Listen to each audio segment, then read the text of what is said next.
Find the place inside yourself where nothing is impossible by Deepak Chopra. Hi, I'm Barbara Britt, and you're listening to Brain Fuel. That quote is about my next guest speaker.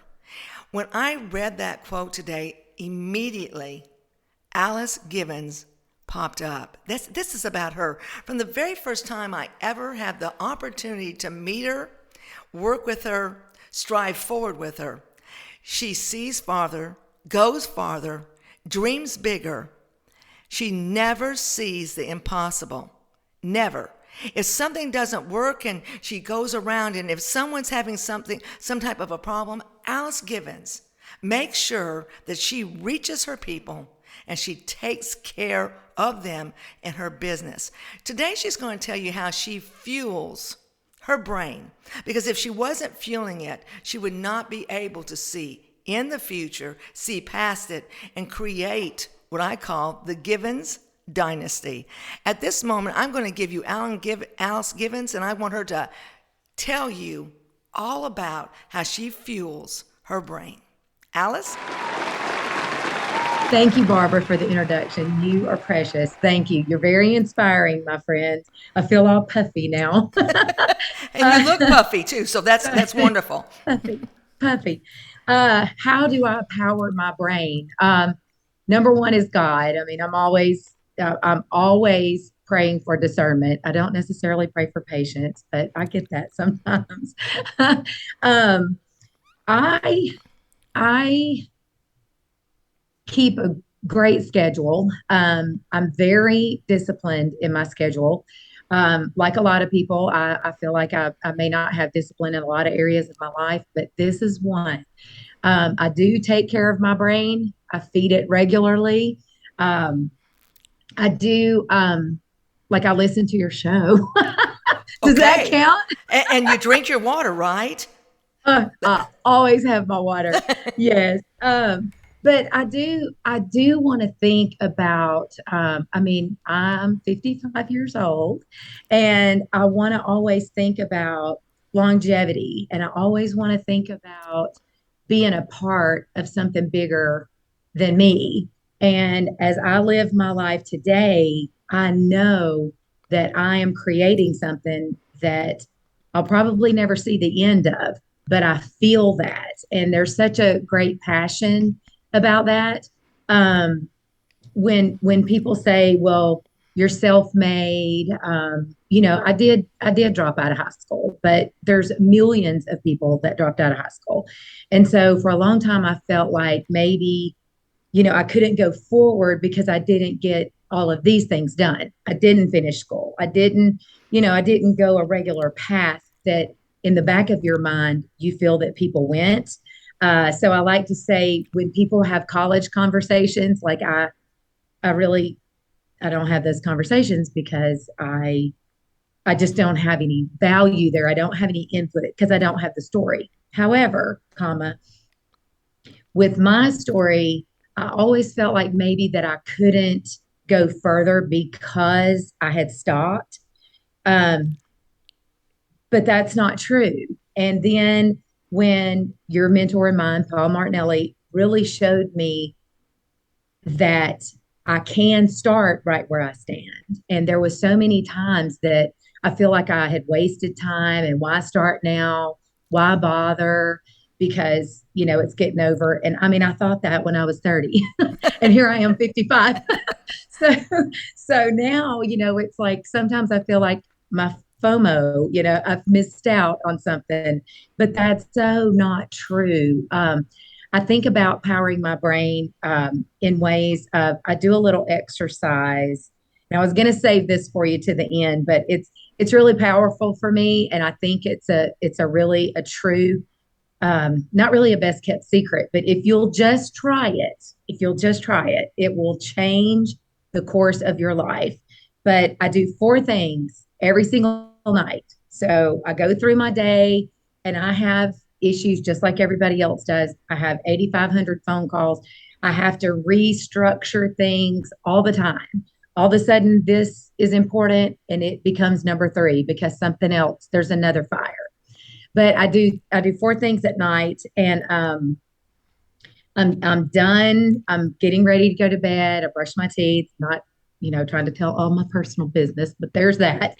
And I stand in front of the mirror, and it's very difficult to do. So you just have to kind of let yourself do it first.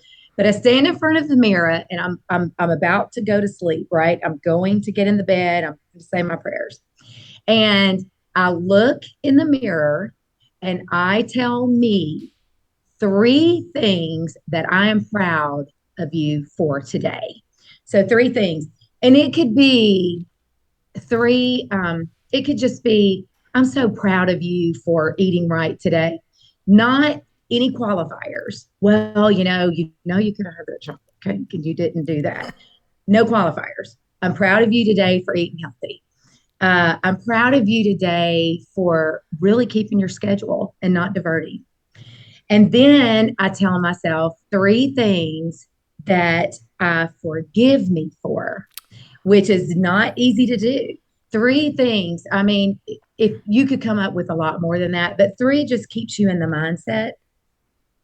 And so if you said, like, for example, I forgive you today for blowing your top, you really, again, no qualifiers because I really want to do that because I want to explain to me why this happened, which is, it doesn't matter. I forgive you. Okay. I forgive you for blowing your top today. And then I tell myself three things that I commit to me tomorrow. So I commit to you, and I'm talking to me just like I'm talking to you. I commit to you that I'm going to be on my game tomorrow. I'm going to be well prepared for the meeting. I'm going to be well prepared to, get this big client or something. And the last thing, which is for me, for so many decades, I wish I would have known this when I was in high school. I love you. And that is it. And then you whisk off to bed. Now, I've done several things for me when I've done that. I still get a little emotional talking about it because it really is a powerful exercise just for brain fuel, for you've committed, you've looked at your work schedule. And so you've commended yourself for your work. You've done a great job today. Very proud of you. You've also said, I forgive you. And we just kind of get rid of the yuck. People like to say the elephant in the room. We get through it. And then the third thing is I'm setting a tone for tomorrow. What I'm going to bed with, what I'm thinking about. I know I have the big meeting tomorrow, but it's going to be there, and it's going to be there whether I show up or not. There's going to be but it's going to happen. And I've committed to that, and then I just bundle it all up with I do love you. So self-care is brain fuel as well. And when we don't do that, I really feel like it's so easy to just go just to kind of a funky place. And it's just not where I want to be. And so it's taken me probably about 6 years to learn all of that. And I still have a long way to go. So got to work on my longevity there. Well, Alice, I thank you for sharing that. And Alice and I Thank are you. together a lot, and I have never heard her talk about this. I've heard little Mm. pieces, but you know what, Alice? This is something I'm going to steal from you and put it in You my are not, pocket. can't steal what's been given. And I'm going to use it. You know what because we've traveled together and because she has 13 stores, and she's going to tell you about that in a little bit. I have been privileged to get to hear her actually talk to her staff, her employees, even her clients. And it can be something going down, and Alice is trying to get to point A to B, and this hits her. She is always, always allowing that other person to come to the conclusion, to come to the way, how to fix it. She lets them go on that journey. She applauds them when they need to be applauded, and then she prompts them a little bit if they need that. I absolutely love that about her. I've seen her grow her team. I've never seen Alice get coached by anybody, and she's been coached by some of the top in the United States. She's been coached by the top, Dr. Shealy, Paul Martinelli. She has been coached by some of the top. She will turn around and she will make sure that she's fueling the brains of everybody she works with, because she gives them the opportunity to be coached as well. And I love that, Alice. You walk us through how when something comes up and you see a problem, how do you go about feeding your brain, fueling that brain, so that you don't just stop dead and quit? I've never seen you stop dead on any problem. Never. In fact, guys, I want to tell you this about Alice. We'll answer the phone, and her brain's going 400 miles an hour, and she'll say, I found it, and she'll go, and now it's solved. And I'll go, okay, I didn't even know that was a problem, but now it's solved. She doesn't let the wall close on her or anybody she works with. Her family, her friends, her coworkers, no one. She doesn't do that. So tell us how you go about solving a challenge, because there's not a problem for you. It's just a challenge. No, it is. And it's just that. I think when we look at it as a problem, we automatically see the defeat right there instead of the possibility. So when we can walk into a problem as, like you call it, an OTI, an opportunity to improve, it's beautiful. I love that. It's just little bitty things that if we can walk into it and say, it's really not a problem. One of the things, I often have this little clicker in the back of my mind that is just, who is that for me? Who can I lean on, like right now? Who is that person that I can go ask? Okay, I don't feel like it has to be up to me. I don't feel like it has to be up to me to fix things. It has to be up to me to walk through it with them, because we're all in this together, correct? And if we all look at it as a problem, then why don't we just say, hey, call the competition, because at some point in time they would have the same problem as well. So if we all not attack, like we don't like to use those words, if we all jump in there and what is your best thinking to this opportunity? And it may not be an opportunity for us. I'm trying to just think of what could be a great example. When here in Louisiana, the great state, humid state of Louisiana, when we don't get snow, like we get ice and rain and freeze and slush, and schools will close down. And it's like all of a sudden, you have people that are planning on getting married, and like it's up to us to get those flowers there. Now, from a standpoint of like, oh my goodness, what do? We don't just say, oh, well, sorry, we can't bring your flowers tomorrow.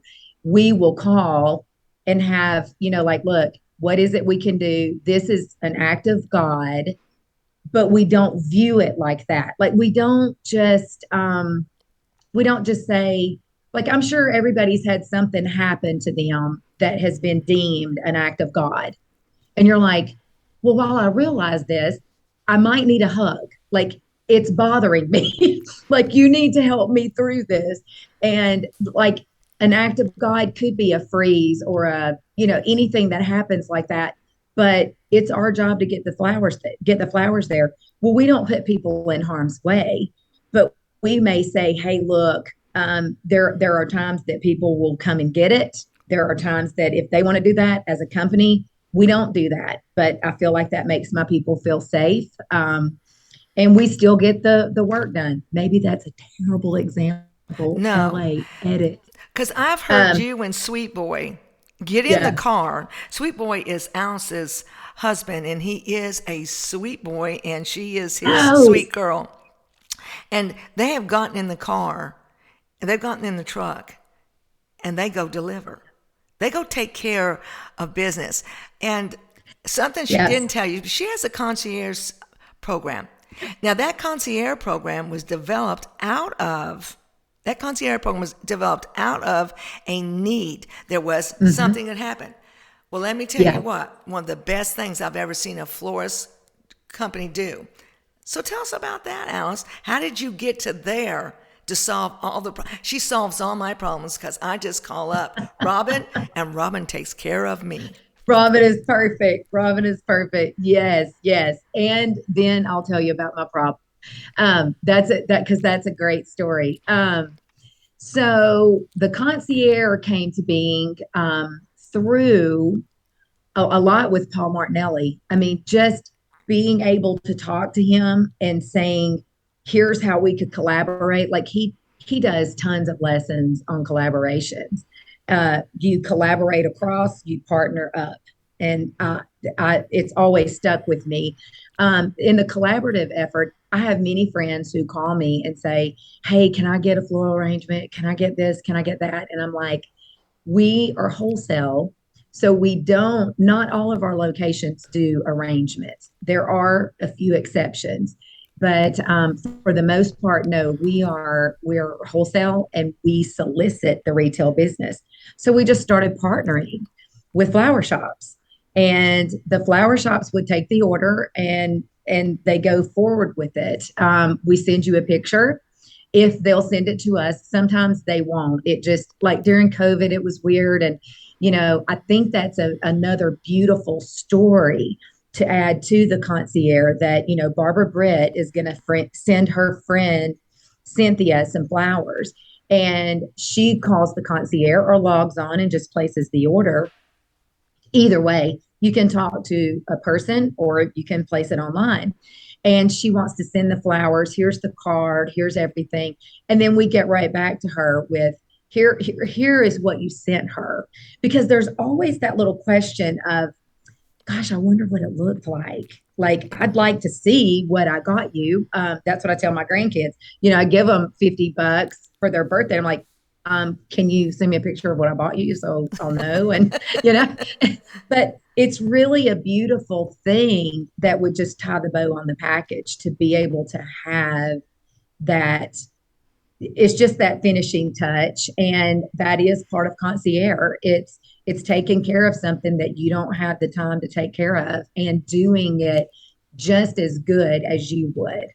Yeah. And I'm telling you what, it has taken off. In fact, now when I have friends that call and they go, Alice, so I need flowers. And I'll go, you're right, but I know someone even better than Alice for flowers right at the moment. Right. And I know her concierge. I know Robin. Right. And so here's Robin's number. And so what she hasn't done, again, with Brain Fuel, she has empowered someone else to take another facet of her business and branch out and flourish in that area. Okay? So that she can go on and keep on going. So that's when you do Brain Fuel, it's not only about how you're doing yourself, your brain, but it's how you're affording other people that opportunity. And that's what Alice is all about. Alice, tell us about your 2 adventures, and then we're going to have to sign off. But Alice is going to be a regular with us, whether she knows or not. I'm just going to, because she's my friend. And she's a friend I call traveling with. And I don't mean necessarily getting in the car, even though we do that. We get on planes, we get in cars, we do everything we can. Okay. But she's a friend that I travel with in life because we have similar values. We value people, and we want people to be able to count on us. So I want you to just tell us a little bit about how you developed your 2 programs and how they can get to you. And we'll put a link on there. And I want to say right now, before we sign off, because I want you to have the last words, Alice Gibbons, you guys, is a true treasure. So listen to what she tells you. 9th grade education. She went to work, and the lady said, you can sink or swim. Alice Gibbons decided to swim, even though she didn't know how. That is adding fuel to your brain. So go ahead, Alice, bring us in. So true. Yep. So I started at Carlstead's as a driver. The reason was I needed a job. And within probably 6 months or so, I moved into the sales program, and I just had a ball. I called it my little emergency room because sometimes we would need, like, in an emergency room, you need sometimes a Band-Aid and sometimes you need a tourniquet. And for us, it was like, sometimes they just need like a couple of supplies or something like that. And then other times, like, there would just be this massive, funeral or like super party or whatever. And like we need all this stuff.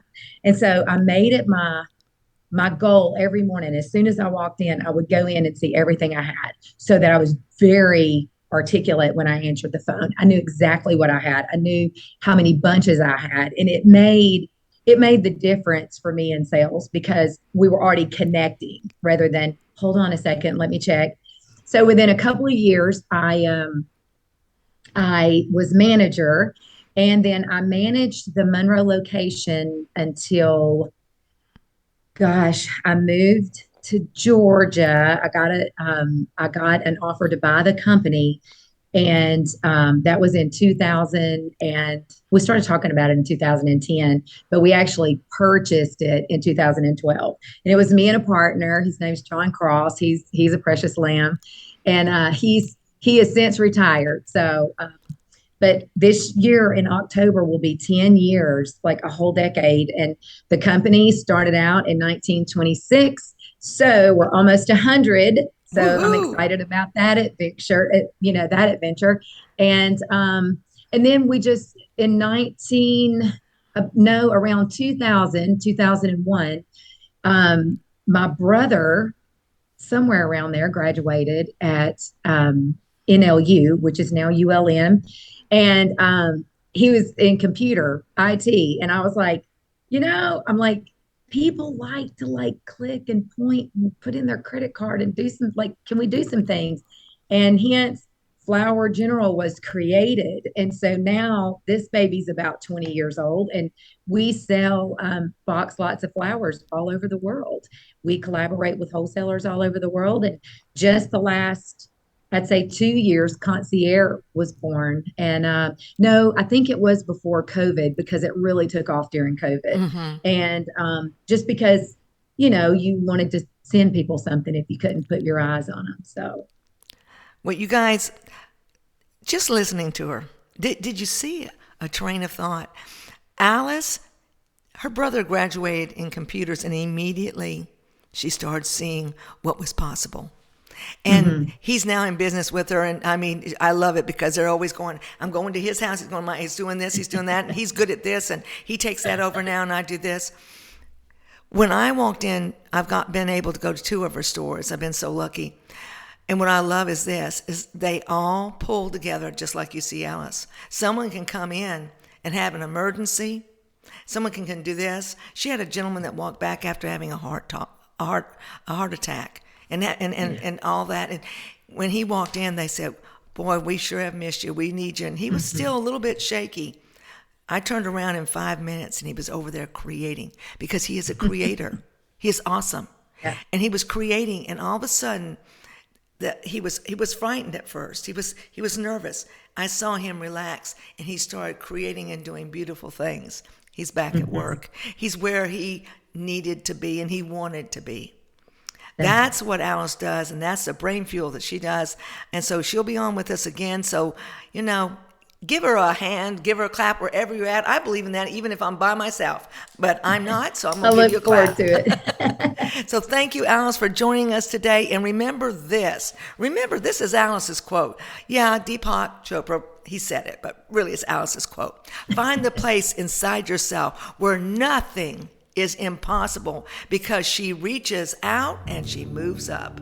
So thank you, Alice, for joining us today. You have really blessed our program. This production is brought to you by Kingdom Over Castles, tearing down the walls of separation through the arts.